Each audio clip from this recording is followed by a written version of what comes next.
मुस्तफ़ा। जानते हो हुजूर मुफ्ती आजम हिंद किस जात का नाम है? जो कुरान को हिफ्ज़ कर ले उसे हाफिज़े कुरान कहा जाता है। जो कुरान को तजवीद और रिवायात के साथ पढ़े उसे क़ारिए कुरान कहा जाता है। जो मस्जिदों के मेहराब व मिंबर पर अशहदु अल्ला इलाहा इल्लल्लाह की सदाएं बुलंद करे उसे मुअज्जिन साहब कहा जाता है। जो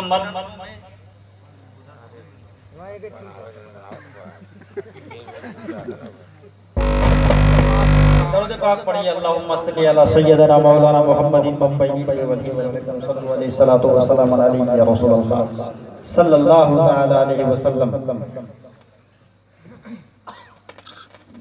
वैसे भी वक्त की नब्ज़ पर हाथ रखकर बोलना है और आप हज़रात को समझ के सुनना है। देख रहे हैं ना मिंबर रसूल पे जितने उलमा शोरा मजहबी क़यादत करने वाले तशरीफ फरमा है, सबका नाम सथे ज़िहन पे नहीं है, मगर मैं ये कहना वजह समझता हूँ कि जितने यहाँ बैठे हैं सब दिन के उजाले में मसले के आला। नारे तकबीर, नारे रिसालत, हजरत अल्लामा अब्दुल्ला सिद्दीकी साहब क़िबला। नारे तकबीर, नारे रिसालत, फैज़ाने सरकार मुफ्ती आज़म आलम, जश्ने सरकार मुफ्ती आज़म आलम। नारे तकबीर, नारे रिसालत, या रसूल अल्लाह, क्या बात है, सुभान अल्लाह। तो जो कुरान को हिफ्ज़ कर ले उसे हाफिज़ कुरान कहा जाता है। जो कुरान को तजवीद और रिवायात के साथ पढ़े उसे क़ारिए कुरान कहा जाता है। जो मस्जिदों के मेहराब व मिंबर पर अशहदु अल्ला इलाहा इल्लल्लाह की सदाएं बुलंद करे उसे मुअज्जिन साहब कहा जाता है। जो मदरसों में क़ाल अल्लाह और क़ाल रसूल का दर्स दे उसे आलिम जीशान कहा जाता है।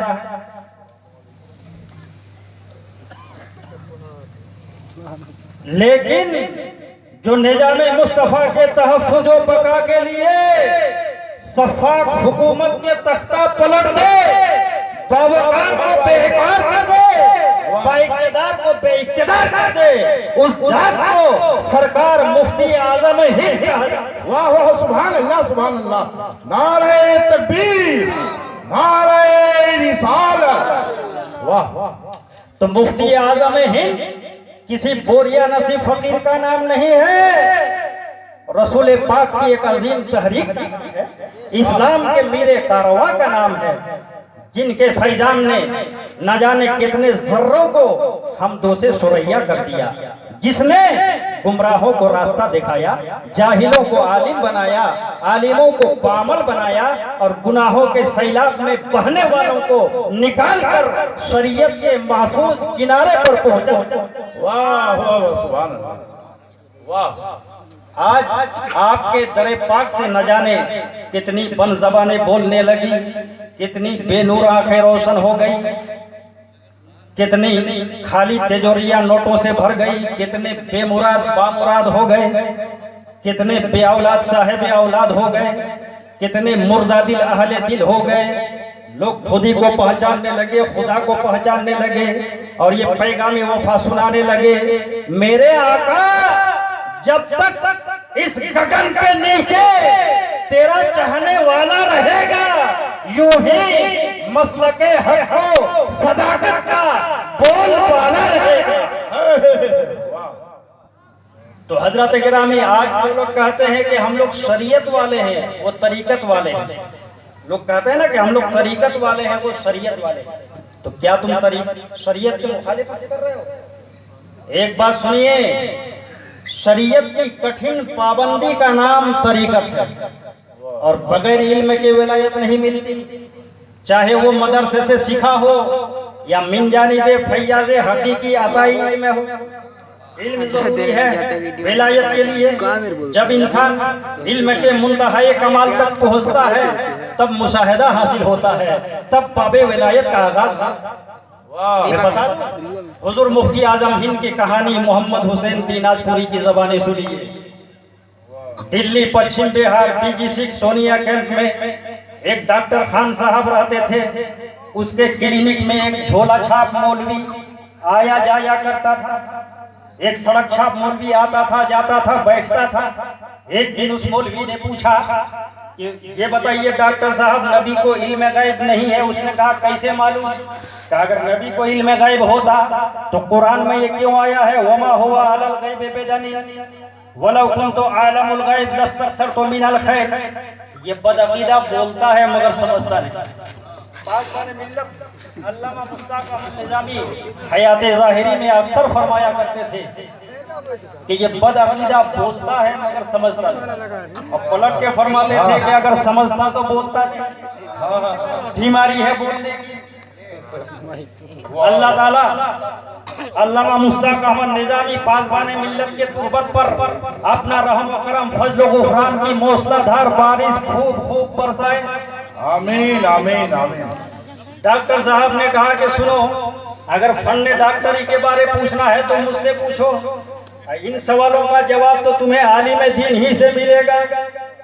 ऐसा करो, हमारे घर में फला दिन फला तारीख बरेली शरीफ से आला हजरत का बेटा हुजूर मुफ्ती आजम हिंद तशरीफ लाने वाले हैं, तुम आ जाना, सारे सवालों का जवाब मिल जाएगा।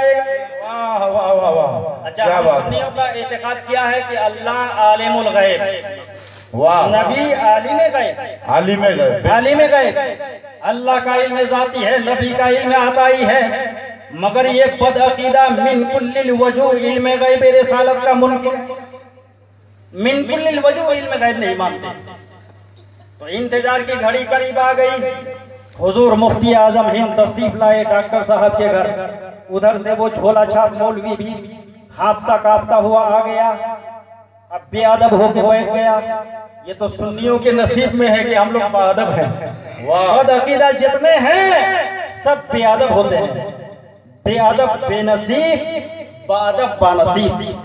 सुन्नी है जो अदब को मलहूज़े खातिर रखा करता। बेअदब होके बैठ गया और कहा आप ही को दुनिया मुस्तफा रजा खां कहती है। कहा मुझी को दुनिया फकीर मुस्तफा रजा खां कहती है।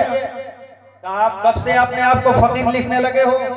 कहा जब से फकीर लोग अपने आप को आले रसूल लिखने लगा है तब से मैं अपने आप को फकीर लिखने लगा हूँ। कहा आपसे कुछ पूछना है। क्या चेहरा था? लोगों ने अपने माथे की आंखों से देखा हुजूर मुफ्ती आजम हिंद के चेहरे को पेशानी की मौजों में नूर की किरण लहरा रही थी। आंखों से इश्को इरफा की शराब के पैमाने छलक रहे थे। दिल में इश्को यकीन की दहकती हुई चिंगारी फूट रही थी। लोगों ने देखा आपके चेहरे को। बदअकीदा ने सवाल किया कि ये बताइए नबी को इल्म गैब है क्या? बेशक है। कि अगर नबी को इल्म गैब होता तो कुरान में ये क्यों आया है, वमा हुवा अलल गैबि बिदनीन? नबी का माना समझ जाओ तो सवाल करने की जरूरत नहीं। नबी का माना ही है गैब की बातें बताने वाला, गैब की खबरें देने वाला। जो गैब की बातें बताए उसको कैसे नहीं इल्म गैब होगा? इसलिए तो मैं कहता हूँ कि हमारे नबी के इल्म गैब के बारे पूछना है तो दुनिया के किसी बिकाऊ हजरत से मत पूछो, डायरेक्ट सरकार आला हजरत से। आला हजरत फरमाते हैं और कोई गैब किया तुमसे नहीं हो बोला जब न खुदा ही चुका तुम पे करो। नारे तकबीर, नारे रिसालत, फैज़ाने मुफ्ती आज़म मसलके आला हजरत। सुभान अल्लाह। तो आधा घंटा तक अकबक करता रहा। हुजूर मुफ्ती आजम हिंद बड़े संजीदगी से सुनते रहे। जब ये बोलते बोलते बोल गया तो हुजूर मुफ्ती आजम हिंद ने फरमाया कि अब तुम ये बताओ शरीयत का उस नौजवान पर क्या हुक्म लागू होता है जो नौजवान एक शहर से पैसा उधार लेकर दूसरे शहर में फरार हो गया हो? कहा तुम सुन्नियों की यही तो गलती है कि पहले सवाल का जवाब नहीं देते हो, उल्टा सवाल करते हो। हुजूर मुफ्ती आजम हिंद ने फरमाया सुनो, मेरे सवाल ही में तुम्हारा जवाब है, मेरे सवाल ही में तुम्हारा जवाब है। शरीयत का उस नौजवान के बारे में क्या हुक्म आयत होती है जो नौजवान